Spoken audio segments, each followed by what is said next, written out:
और ये सच्चाई आपके सामने रखना। और ख़ास तौर पे गुजरात की जनता आज की तारीख के अंदर गुजरात में घुस नहीं सकते हैं। जो हालत आज की तारीख के अंदर गुजरात में हो रही है, तारीख के अंदर 8 साल के अंदर जितना विकास हुआ है उसके 3 गुने विकास को आप कैलकुलेट कर लीजिए। बस यही विकास जो है वो 2047 में हमें दिखने वाला है। 100 लाख करोड़ की घोषणा हम लगभग 3 बार लाल किले से सुन चुके थे, तो हम ऐसी भी उम्मीद कर रहे थे कि इस बार 200-400 लाख करोड़ की घोषणा भी होगी।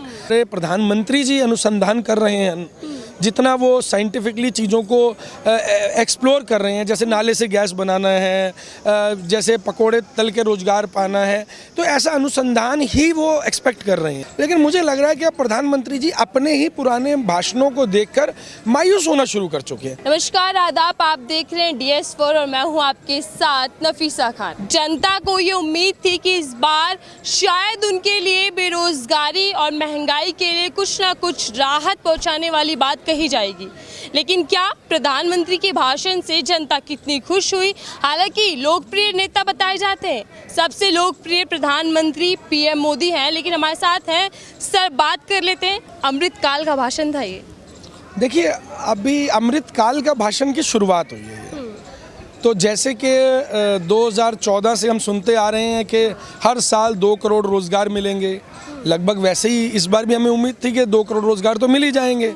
और 100 लाख करोड़ की घोषणा हम लगभग 3 बार लाल किले से सुन चुके थे, तो हम ऐसी भी उम्मीद कर रहे थे कि इस बार 200-400 लाख करोड़ की घोषणा भी होगी।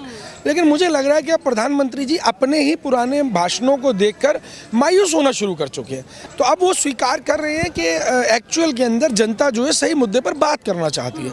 आज नरेंद्र मोदी जी बात कर ही नहीं पा रहे सही मुद्दे पर। अब उन्होंने क्या बोला, अमृतकाल की शुरुआत हुई है और सन 2047 यानी कि 25 साल लगेंगे अभी अमृतकाल के समय को पूरा होने में, तब जा कर के जो भारत है वो जो है एक डेवलप कंट्री बन जाएगा। आप ये बताइए कि जब आज की तारीख के अंदर 8 साल के अंदर जितना विकास हुआ है उसके 3 गुने विकास को आप कैलकुलेट कर लीजिए। बस यही विकास जो है वो 2047 में हमें दिखने वाला है। आज बेरोजगारी जो है, अगर लगभग ये मान के चलिए कि 47 करोड़ लोग बेरोजगार हैं, तो 2047 आते आते 2 या 4 करोड़ लोगों के पास ही रोजगार बचने वाला है। एक पानी के मटके को हाथ लगाने के लिए उस पर आप बोलने को तैयार नहीं है।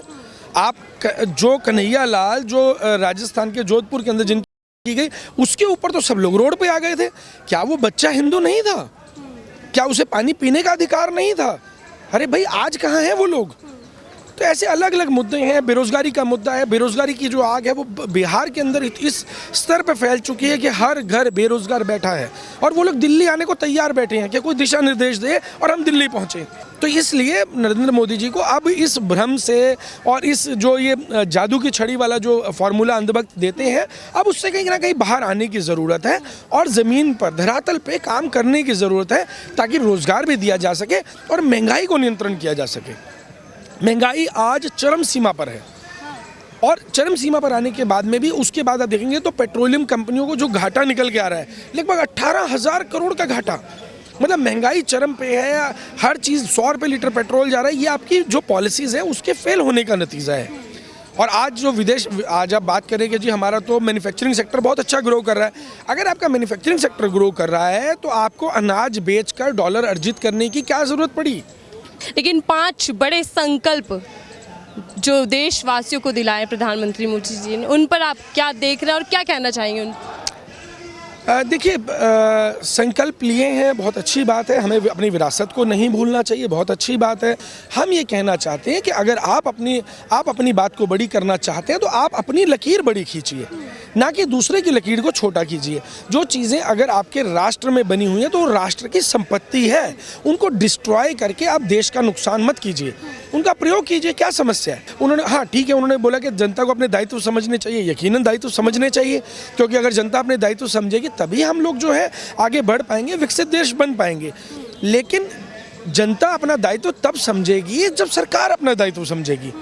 नरेंद्र मोदी जी जब अपना दायित्व समझेंगे, अगर देश का राजा ही अपना दायित्व ना समझ रहा हो तो हम केवल जनता को भाषण से उसका पेट नहीं भर सकते। अरे संपत्ति तो आप जो बेच रहे हैं, क्या वो गुलामी की निशानियाँ थी? क्या LIC गुलामी की निशानी थी? क्या जो BPCL है, रेलवे है, क्या वो गुलामी की निशानी थी?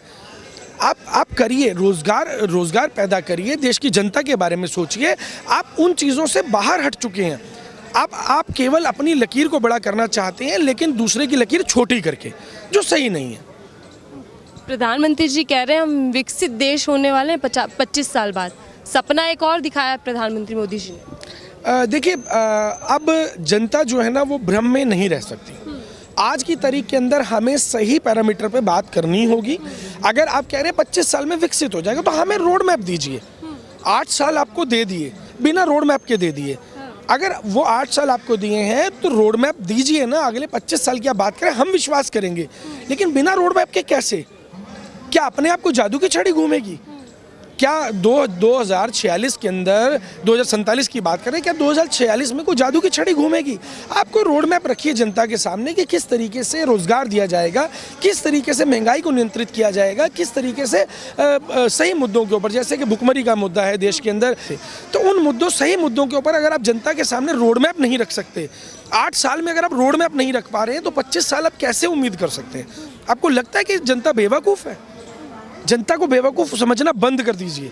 8 साल आपको दे दिए गए हैं एंटी इनकम्बेंसी थी कांग्रेस के अगेंस्ट में, क्योंकि जनता ने एक अच्छे विकल्प को चुना था कि कांग्रेस जो खराब कर रही है, हम एक अच्छे विकल्प को चुनेंगे। हमने भी वोट दिया था, हमने भी लोगों से वोट डलवाया था। लेकिन आज जब आप सही मुद्दे के ऊपर रोड मैप देने को तैयार नहीं है, आप सही मुद्दे पर बात करने को तैयार नहीं है, आपके पास कोई ठोस रणनीति नहीं है, आपकी विदेश नीति फेल हो चुकी है, आखिर कितने दिन आप झूठ बोलेंगे?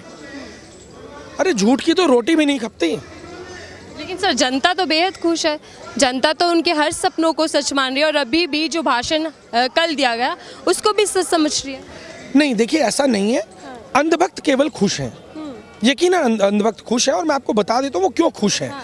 आज की तारीख के अंदर पूरे देश में जहाँ पर भी भारतीय जनता पार्टी का MLA है, MP है, जहाँ पर भी रोड कंस्ट्रक्शन का कोई काम हो रहा है, नाली कंस्ट्रक्शन का कोई काम हो रहा है, कोई भी काम हो रहा है, आप वहाँ पर जाकर देखिए कि वो मटेरियल कहाँ से आ रहा है। वो मटेरियल अंधभक्तों ने ठेके लिए हैं, भारतीय जनता पार्टी ने उन लोगों को ठेके दे दिए हैं जहाँ से वो मटेरियल आ रहा है। तो भैया वो तो करेंगे ही ना, जिसके पास पैसा मिलेगा, जिसकी जेब में पैसा जाएगा। मीडिया क्या कर रहा है? गोदी मीडिया हम कहते हैं, उसी को तो कहते हैं जिनको पैसा दिया जा रहा है, जिनका पेट भरा जा रहा है। लेकिन उससे देश नहीं चलेगा। आपने कहा था सबका साथ सबका विकास, तो सबके बारे में अगर आप नहीं सोचेंगे, केवल अपने अंधभक्तों का पेट भरेंगे, केवल अपने गोदी मीडिया का पेट भरेंगे,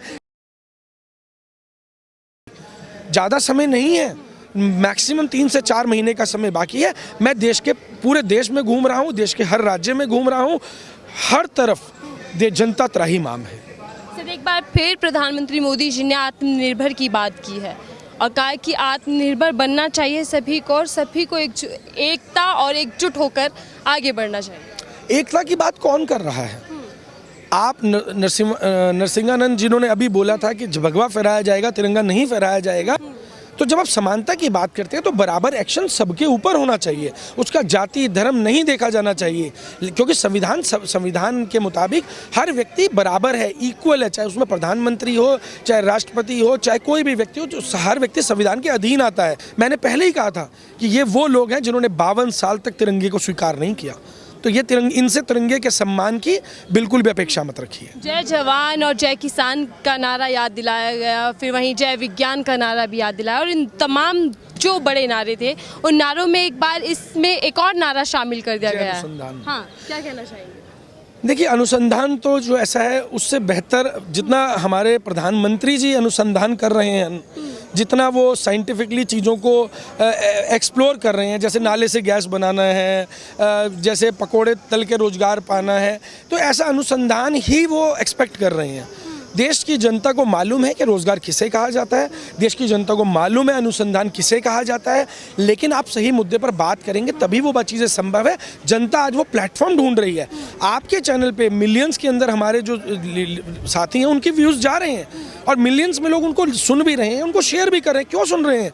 क्योंकि एक्चुअल में हम लोग जनता के मन की बात को उठा रहे हैं। जब तक जनता की बात नहीं उठाएंगे तब तक जनता हमें क्यों सुनेगी?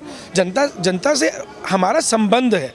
और जन नेता जो आज से 30 साल 35 साल 40 साल पहले हुआ करते थे, जो जनता की चीज़ों को आवाज़ को उठाते थे। आज अगर प्याज की बात कर ली जाती है संसद के अंदर, तो निर्मला सीतारमण जी कहती है कि मैं तो प्याज ही नहीं खाती। अगर आप प्याज नहीं खाते तो प्याज बिकना बंद करवा दीजिए ना। प्याज को उगाना बंद करवा दीजिए, प्याज की खेती बंद करवा दीजिए। आप कह दीजिए मैं नहीं खाती हूँ। तो जब तक आप जनता को एम्पावर नहीं करेंगे, जनता को सशक्त नहीं करेंगे, जनता अपनी आवाज़ आप तक नहीं पहुँचा पाएगी, तो आप अपने मन से कुछ भी बोलते रहिए। आप देख सकते हैं कि शाहीन बाग के आंदोलन में क्या हुआ, किसान आंदोलन में क्या हुआ। एक या दो छोटे मोटे आंदोलन को जो परमिशन दी जाती है, आप आंदोलन को परमिशन तो दीजिए। और ये सच्चाई आपके सामने रखना, और ख़ास तौर पे गुजरात की जनता आज की तारीख के अंदर गुजरात में घुस नहीं सकते हैं, जो हालत आज की तारीख के अंदर गुजरात में हो रही है। सिर्फ भ्रष्टाचार को लेकर बात कही गई, परिवारवाद भी याद दिलाया गया और वहीं पर ही भाई भतीजा पे भी तंज कसा गया। लेकिन इस बीच जो हम हालात देख रहे हैं राजस्थान की, जो अभी हाल ही में घटना हुई, जातिवाद को लेकर कुछ नहीं कहा गया। सबका साथ सबका विकास जो लगातार जनता बोलती आई है, क्या कहीं ना कहीं जो बीजेपी सरकार है वो अपने ही नारों के बीच भटकती जा रही है? देखिए, मैं ये कहना चाहूँगा बीजेपी तो नहीं, लेकिन नरेंद्र मोदी जी जरूर भटक रहे हैं। वो हमारे माननीय प्रधानमंत्री हैं, लेकिन वो भटक रहे हैं, रास्ता भटक चुके हैं। आज की तारीख के अंदर जो चीज़ें वो पहले कहा करते थे, आज उसके अपोजिट चल रहे हैं। रोज़गार की बात की थी, आज रोज़गार की बात ही नहीं कर रहे हैं। महंगाई की बात की थी, महंगाई की बात ही नहीं कर रहे हैं। डॉलर की बात की थी, डॉलर की बात ही नहीं कर रहे हैं। गरीब की बात की थी, गरीब की बात ही नहीं कर रहे हैं। दलित पिछड़ों की बात की थी, वो नहीं करने को थे। तो कुल मिलाकर के जो हमारे प्रधानमंत्री जी वो रास्ता भटक चुके हैं। तो अब उनको रास्ते पर लाने के लिए देश की जनता को ही आगे आना होगा, क्योंकि बाबा साहब ने कहा था कि जब भी संविधान सभा के अंदर बहस हो रही थी, तो संविधान सभा के अंदर पूछा गया कि अगर ऐसा हुआ कि एक ही पक्ष की सारी सीटें आ गई तो विपक्ष कौन होगा। तो उन्होंने जनता के लिए उसी वक्त क्लियर कर दिया था कि देश की जनता परमानेंट विपक्ष होगी।